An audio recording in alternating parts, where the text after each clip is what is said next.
The road hadn't changed in 9 years.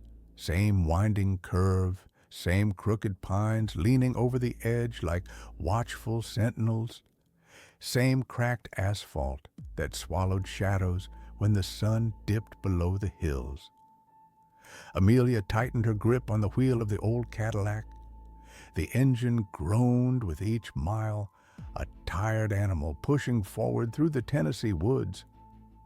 Her husband David sat beside her, dozing lightly.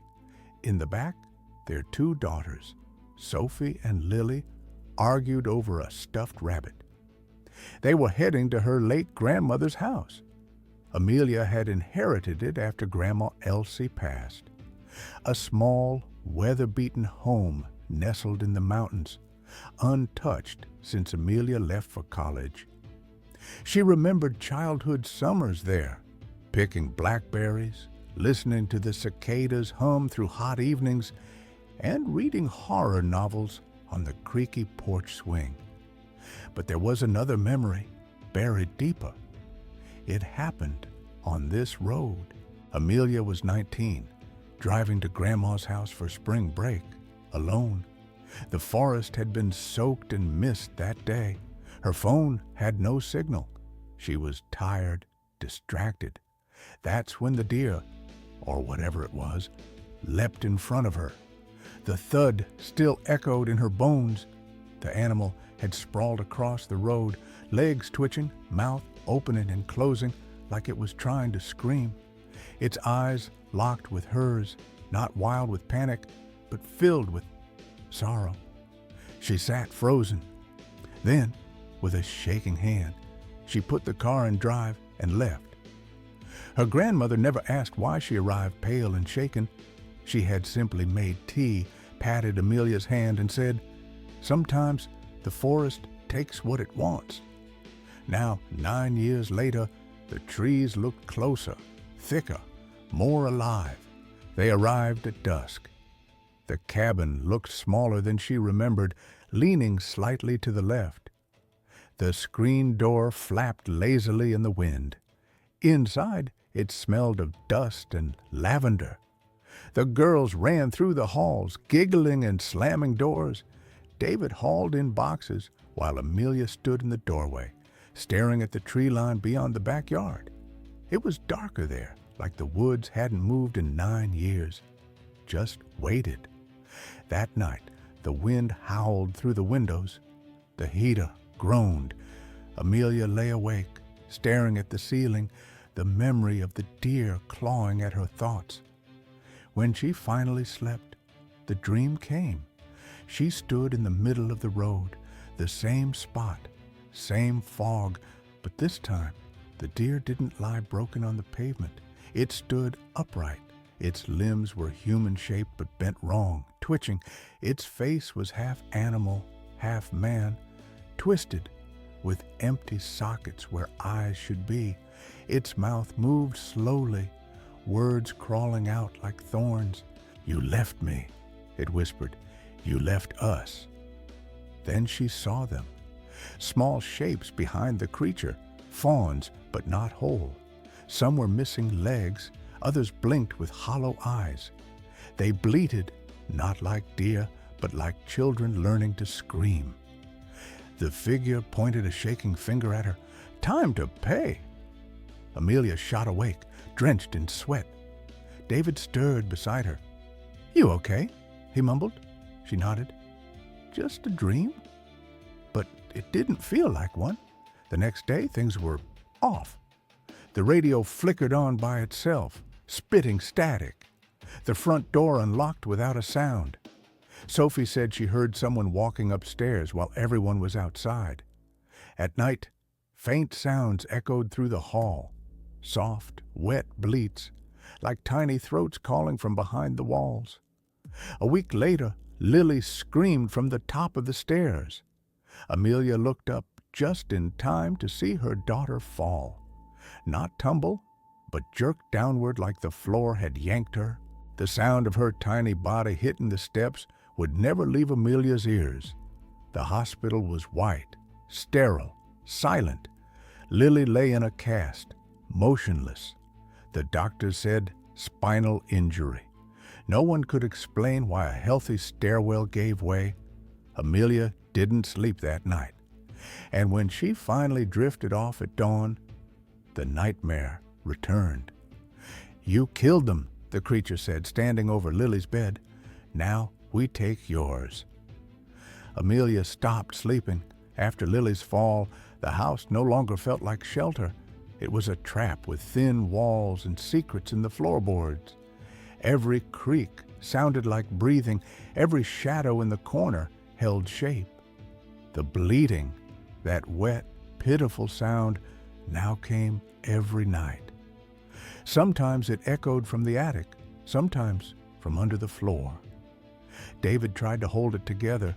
He told her they were all just stressed, that trauma did things to the brain. But Amelia knew better. The guilt inside her had taken root, and something old and vengeful had grown from it. One afternoon, as she returned from the hospital, a dead fawn lay on the front porch. Its neck was twisted unnaturally, eyes wide open. Amelia screamed. David called animal control. They said it must have been hit on the road and crawled up. "Deer do that sometimes," the man said. "They come back to where they feel safe." But it didn't look like a return. It looked like a warning. That night, the creature came again in her dream. This time, it was inside the house. It stood at the foot of her bed. Antlers scraped the ceiling. Its body pulsed like it was barely holding shape. And its voice, the same hollow whisper, one broken bone, now one broken branch. Amelia sat up, gasping, and heard the crash. From outside, the unmistakable sound of a massive crack, followed by the howl of splintering wood. She ran to the window and watched in horror as the old tree at the edge of the property, the one Grandma Elsie always said kept the bad out, split and crashed across the driveway. David's truck was under it. The next day, she drove her husband to work in the Cadillac. Rain hit the windshield in rhythmic pulses, a heartbeat she couldn't ignore. David was quiet. "You don't believe me?" she said softly, watching the road. He sighed. "I don't know what to believe. I think I'm being punished for what I did." He turned to her. "What are you talking about?" And for the first time, she told him about the deer, about driving away, about Grandma's words and the dreams and the fawns and the fog. David didn't interrupt, but his silence was thick, the silence of a man trying not to believe in monsters. That evening, as she returned home alone, something stepped onto the road. She braked hard. It wasn't an animal this time. It was a child. No, not a child. Something shaped like one. It stood in the rain, legs bent backward, with fur matted to gray skin. Its mouth opened and released a guttural, warped bleat that shook the windows. Then it was gone. Amelia screamed. The tires skidded, the world turned, and everything went black. She woke up in the hospital with tubes in her arms and pain in her spine. David was asleep in a chair beside her. A nurse hovered. "You're lucky," the nurse said. "Could have been worse." Amelia tried to speak. Her mouth was dry. The road?" "Tree fell," the nurse answered. "Right in front of your car. EMT said you swerved just in time. Broke your wrist and 2 ribs. No spinal damage. You'll walk. Eventually." But Amelia didn't care about her body. All she could hear was the voice from her dreams. "Guess who's next?" Lily's condition worsened. What was first a temporary paralysis now showed signs of something deeper. Doctors were puzzled. David started sleeping in a chair in Lily's room. He stopped shaving. His eyes grew distant. One night, Amelia overheard him whispering, "I'll give anything, just don't take her." The next morning, he was gone. His phone left on the kitchen counter, wallet untouched, truck still broken. Amelia searched the woods for hours. She screamed his name into the trees, into the fog that wrapped around the house like a shroud. And then, in the stillness, she heard hooves, not galloping, walking, slow, measured, coming toward the house. She ran inside, locked every door, every window. Her broken wrist throbbed as she nailed shut the back door. Then silence, total, crushing silence, until she heard Lily's voice upstairs. "Mommy, someone's in my room." Amelia grabbed the fireplace poker and stumbled upstairs, every step a bolt of pain. The hallway was dark. Lily's door was open. Inside, her daughter sat upright, smiling. "He says you're almost ready," she said, pointing at the window. Amelia turned. The creature stood outside the glass, taller than the frame, its face pressed against the pane, steam rising with each breath. In its arms was David, unmoving, blood trailing down his forehead. Amelia screamed. The window shattered. The story ends prompt a pale woman in a hospital bed, eyes wide open in fear, IV lines in her arms, rainy window behind her, cinematic horror lighting, an old dead tree split in half, crushing a pickup truck in a foggy driveway, blood-red sky in the distance, close-up of a note in a trembling hand that reads, "Guess who's next?" Written in smudged black ink, dimly lit room. A twisted deer-like creature with glowing eyes standing at the edge of the bed, antlers scraping the ceiling, deep shadows, eerie dreamlike glow, fog-covered road in the woods at dusk. A lone vintage Cadillac parked with its headlights off, suspenseful mood, a childlike figure with backward bent legs and matted fur standing in the rain. Unnaturally still, suburban backdrop, surreal lighting.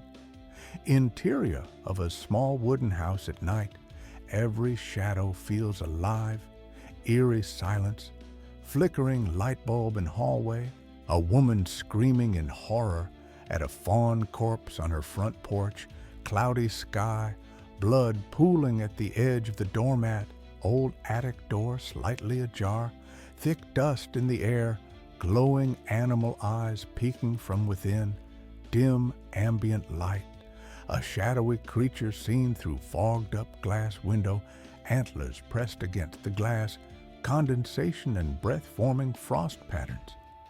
A child sitting upright in bed, smiling eerily, moonlight illuminating her face, dark figure outside the window. A man being carried in the arms of a giant half-deer creature, eyes closed, limp body, horror movie lighting, cracked hallway mirror reflecting something that isn't there, dusty frame, cold color palette.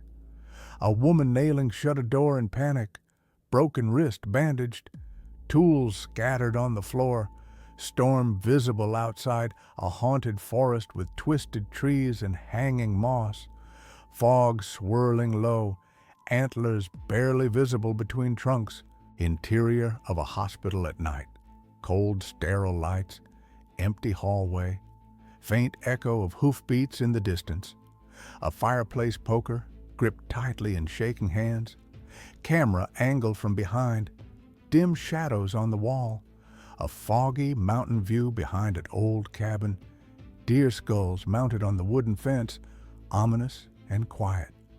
A nurse leaning over a hospital bed whispering, "He needs rest. His body is not a machine." Cinematic shadows, a woman standing in the doorway, tears on her cheeks, wind blowing her hair back, the bleating echoing behind her.